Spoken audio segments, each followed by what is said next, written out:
Comment faire quand on est à plusieurs sur scène à prendre la parole? Alors ici, je parle de la scène en particulier. Pas de la prise de parole face caméra parce que voilà, en général, chacun est face à sa caméra et quand, on est plusieurs à s'exprimer, eh bien, voilà, on gère ça de manière beaucoup plus aisée et plus fluide. Mais quand on est sur scène à plusieurs et ça m'est arrivé souvent de devoir préparer des groupes comme par exemple des comités de direction à prendre la parole face à leurs centaines de collaborateurs pour une grande occasion.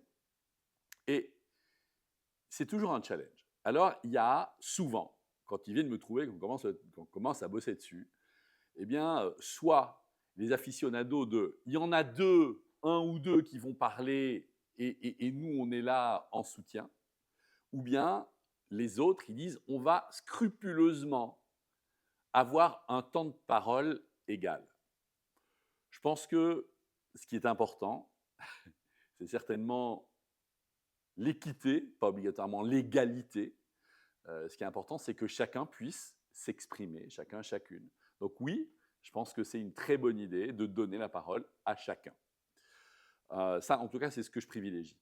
Maintenant, de manière absolument égale, équitable, que chacun ait 3 minutes, 30 secondes, ce n'est pas du tout le point. Que chacun ait exactement le même nombre de slides, si on présente avec un PowerPoint ou avec des diapositives, c'est pas le point non plus. Le plus important, c'est que vous soyez présent. Je ne vais pas faire une longue vidéo ici, mais je vais vous dire une chose. Il n'y a rien de pire lorsqu'il y a une personne qui est au centre et qui prend la parole, qui s'exprime, d'avoir tous les autres qui en fait regardent en haut, à gauche, à droite, leurs orteils, leur nombril, en train d'attendre que le truc passe. Et de se dire, ok, c'est quand que c'est mon tour, ou bien, oh non, non, non, non, c'est bientôt mon tour, catastrophe. Ça, c'est abominable. Donc moi, ce que je vous propose et ce que je vous encourage à faire, mon invitation, c'est la suivante, c'est suivez, regardez, donnez votre attention, votre regard, votre soutien à la personne qui est à ce moment-là le centre de l'attention, qui prend la parole. Il ne faut pas tellement, je ne vous propose pas de réagir beaucoup à ce qui est dit, mais en tout cas, vraiment, de le soutenir. Parce que je peux vous dire que quand il y a un événement qui se passe sur scène, c'est vrai dans la vie aussi, mais les gens sont distrayables à merci. Donc dès qu'il y a une mouche qui vole, vous pouvez avoir un charisme aussi extraordinaire que vous le voulez, à part d'être Obama et de pouvoir hop, prendre la mouche au vol et de continuer son discours comme si de rien n'était. Voilà, tout le monde n'est pas capable de faire ça. Je vous parle d'une anecdote qui s'est vraiment passée.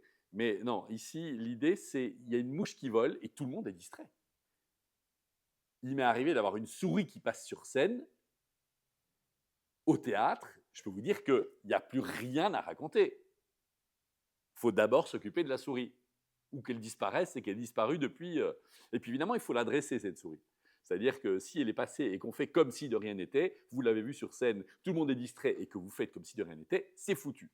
Donc, il faut adresser le fait qu'il y ait une souris, qu'elle est là, qu'elle va peut-être revenir et ouf, on peut se refocaliser, on peut remettre son attention sur ce que vous avez à partager. Mais donc, je m'égare, je m'éloigne. Revenons sur ce sujet qui nous concerne, à savoir comment on fait quand on se partage un discours. Ben, partageons-le de manière la plus équitable possible.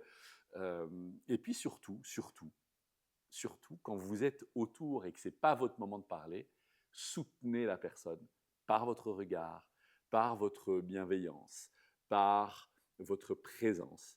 Et vraiment, vraiment, soyez pas dans l'attente. C'est à moi bientôt. Ou ouf, c'est terminé. Moi, j'ai terminé, mais je vais être juste là, planté comme une potiche. C'est certainement pas l'idée. Soutenez la personne pour que ça fasse un pont, pour que ça fasse du lien et pour que ça crée de l'attention. Parce que votre attention sur la personne va permettre au spectateur, au public, de lui aussi être attentif à ce qui se passe, à ce qui est dit et à comment c'est dit.